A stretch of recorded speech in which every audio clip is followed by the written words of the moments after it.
Greetings everyone, I'm Mar. Once again this is my opinion, and once again we are continuing my journey through the Star Trek films. And it's something I've been doing off and on for the last year, starting with the Spock trilogy, as it were. Wrath of Khan, Search for Spock, and Voyage Home. And then of course I went back and watched the motion picture.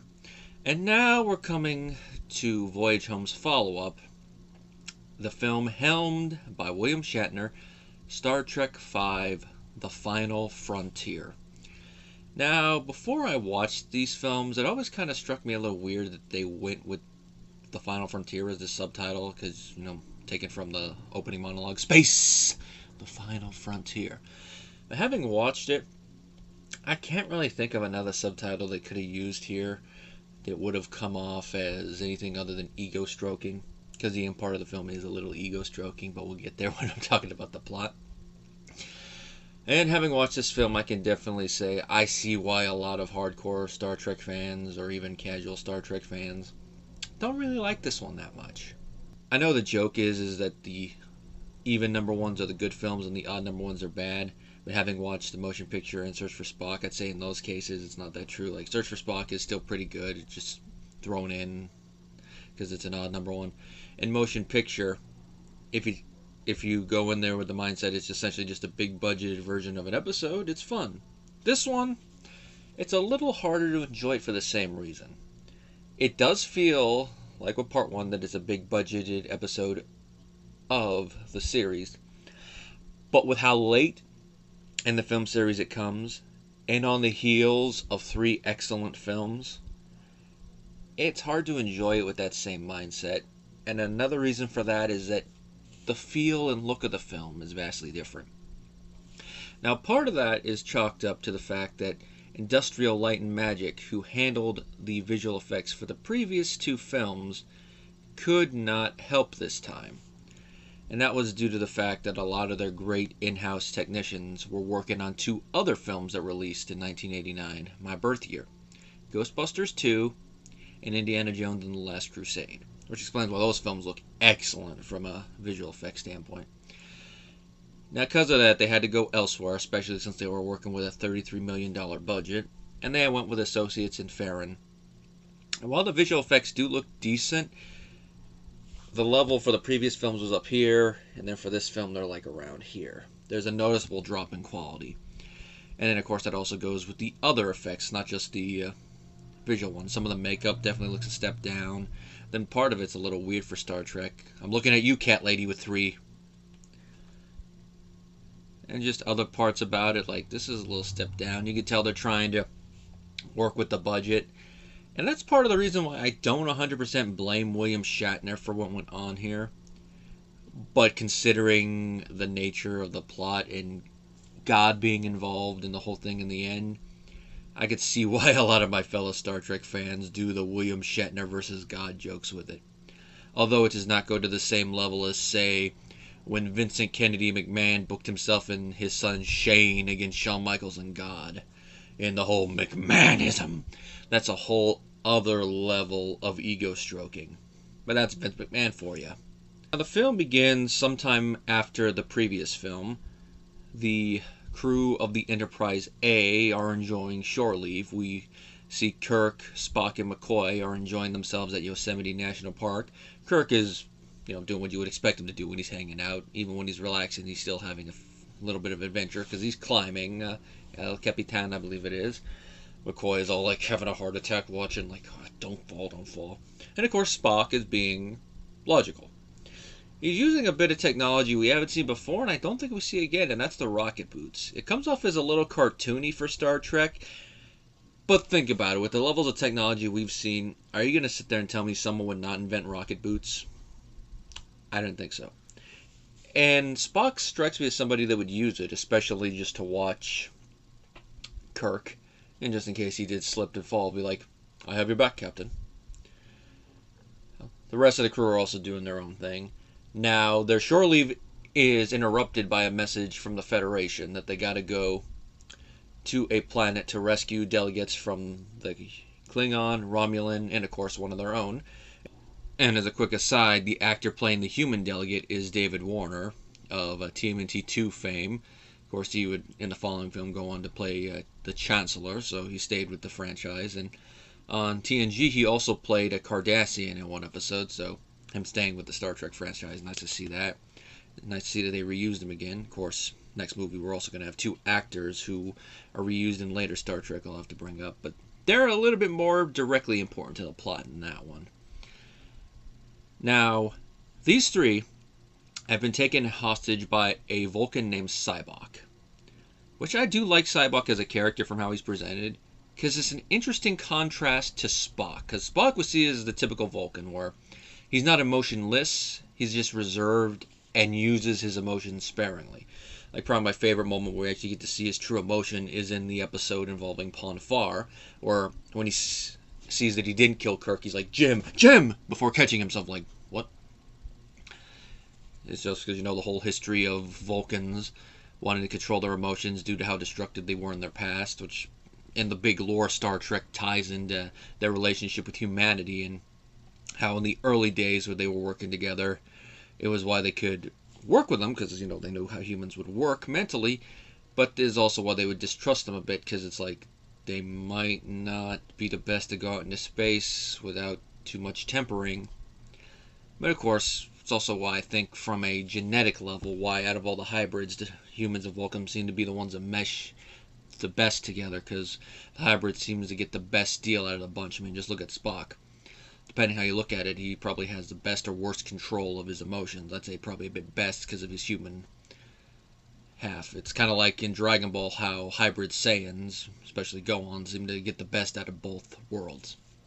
Now with Sybok, he is interesting because it's fun to see a Vulcan fully embrace their emotions and not try to hide them. Now, I know that we've seen other Vulcans in different episodes of the different series with that, but it's not to the same level that Sybok is. If you did not know he was a Vulcan, you would think he's like a human character, but you could tell he's a Vulcan. He's got the ears, and he does use his mind meld for an interesting power, which I'll talk about in a second. Now, the major thing with that is that we find out later on that Sybok is Spock's half-brother. Now, this is something I can understand fans of the series at the time, and even now later in retrospect, not liking. However, maybe because I'm new to the series and I've been watching episodes of the different series sporadically. But one moment in the original series comes to mind that would totally justify Spock not telling this secret to even Captain Kirk. And that wasn't Spock the person that did not tell Kirk who his parents were until Ambassador Sarek and his wife showed up on the Enterprise and Spock just dropped that bombshell? I am familiar with them, Captain. They are my parents. With that, it totally is in keeping with both character and canon that Spock would not tell Kirk that he has a half-brother until it became relevant. And up until this point, it doesn't seem to have become relevant because the two are estranged. And with Vulcans, it seems that when there's an estrangement, they usually keep it close to the chest. I mean, Spock didn't even want to talk about the Pon farr until he had no other choice, too. So there's that. And of course, there's also a little thing that Spock is probably thinking like, I don't like that he has ignored logic and embraced his emotions fully, so I don't want to talk about him. And it also makes you wonder, what type of estrangement must Sarek and Sybok have if he doesn't want to bring him up either? Now, there's also the thing that maybe they could have just been old friends that were close like brothers, which would have been the same thing, because there's no real reason to make him Spock's brother other than to add on to that thing like they did with Sarek in the original series, and to throw in a line at the end, which I thought was a nice little touch and keep with continuity.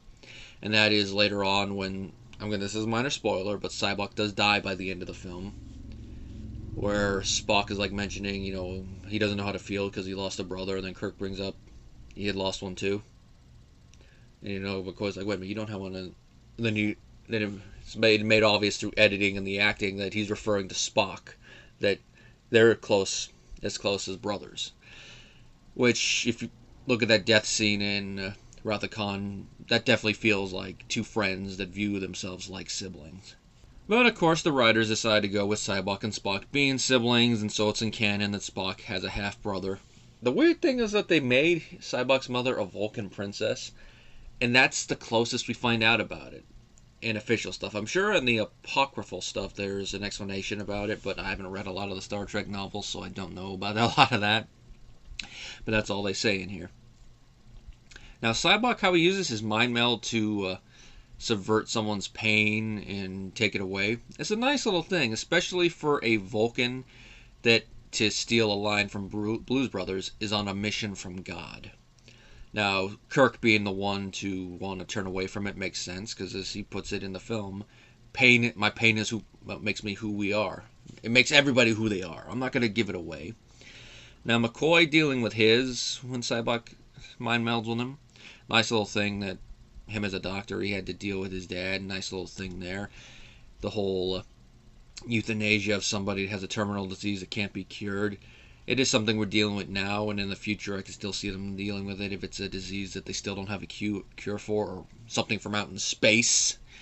And with how McCoy is, I could see him, fighting with himself about it. Spock's whole thing about his human and Vulcan halves, that makes sense. That would be his inner turmoil even at this stage in his life, but he doesn't seem that affected by it, so it seems he has buried a lot of it. And a lot of the other characters, Sybok doing it, it makes sense that they'd be like, I am with you. Thank you for taking my pain away. And it raises an interesting question. If you could have somebody take your pain away the way Sybok does with everybody else, even if it's just mental pain, would you go through it? Or would you be like Kirk and stand firm and go, it makes me who I am? I think it would probably depend on what type of pain it is and to what level. If it's something that you can compartmentalize with and deal with, like how Kirk deals with his, how Spock deals with his, it makes sense. But if it's something that eats at you, gnaws at you, that you need, for lack of a better term, absolution for, like McCoy seems to do with his involving his dad, I could see why someone would go through it. Now, that part of the plot is nice, and a lot of the brother relationship stuff is nice. Interaction with the characters are nice. But the main thing where they're using the starship to go to a planet towards the center of the galaxy, that it's where it's like, whoa, whoa, whoa, whoa, whoa, whoa, whoa, whoa, whoa, whoa, whoa, whoa, whoa, whoa, whoa, whoa. Center of the galaxy? How is that possible? I know the Voyager didn't come out until after this film, but wouldn't going to the center of the galaxy take longer than it took Voyager to get back from, I think they were in the Delta Quadrant?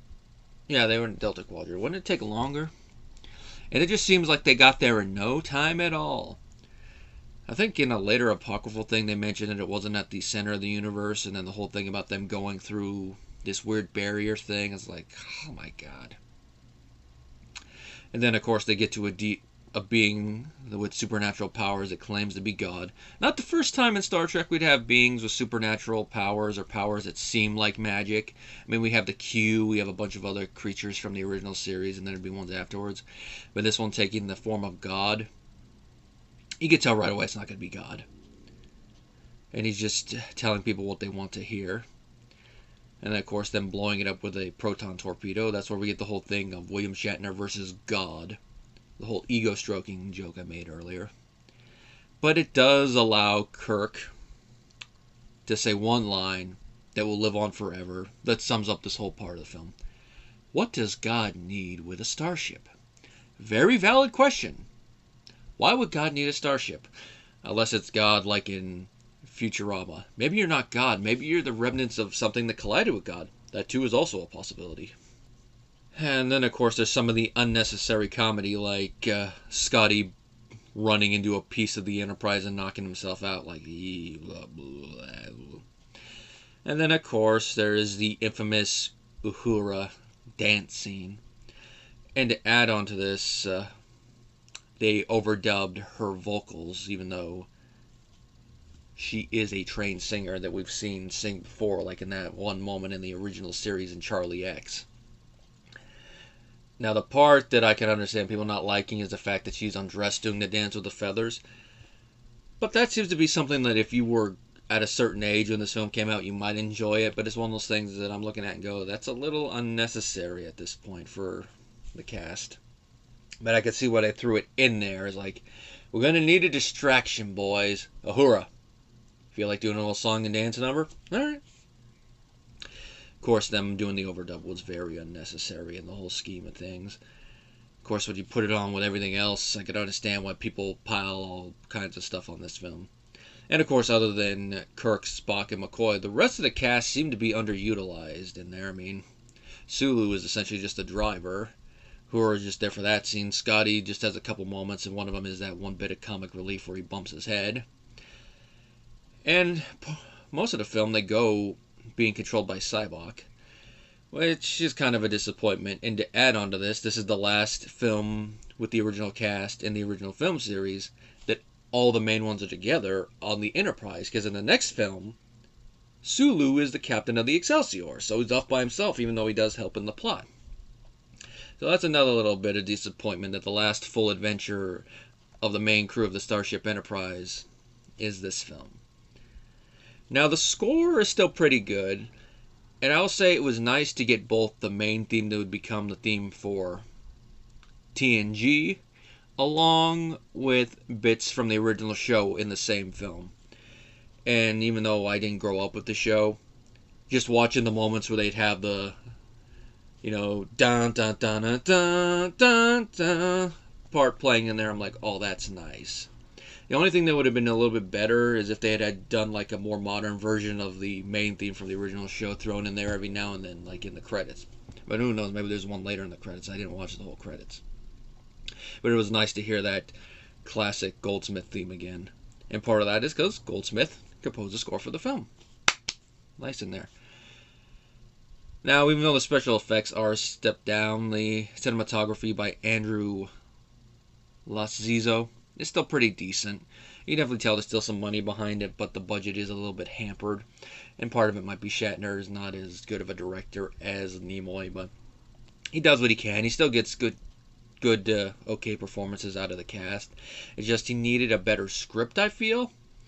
And he needed a team that actually could put the special effects work behind it. Like if they had waited maybe another year or so until Industrial Light had come out. But I think part of it was that they wanted to capitalize on Star Trek being more popular than ever now, thanks to TNG being on the air for a couple years and getting all that ratings money. Plus the whole thing with the writer's strike occurring around this time. They wanted to rush the project out. And that might be part of the reason why the script is the way it is due to that writer's strike. When in doubt, blame the writers. In conclusion, Star Trek V, The Final Frontier, it's an okay sequel. It pales in comparison to the previous three, but when you look at it for what it is, it can still be entertaining, but its flaws are glaring. And if somebody were to tell me they hate this film, I can understand why. Because the good things I've mentioned about it do kind of go and are balanced by the negative things about it, to where it's like, yeah, you could go either way with this one. Now, the next film is definitely a step up from what I hear, but we'll just see how I enjoy it as a whole once we get to it.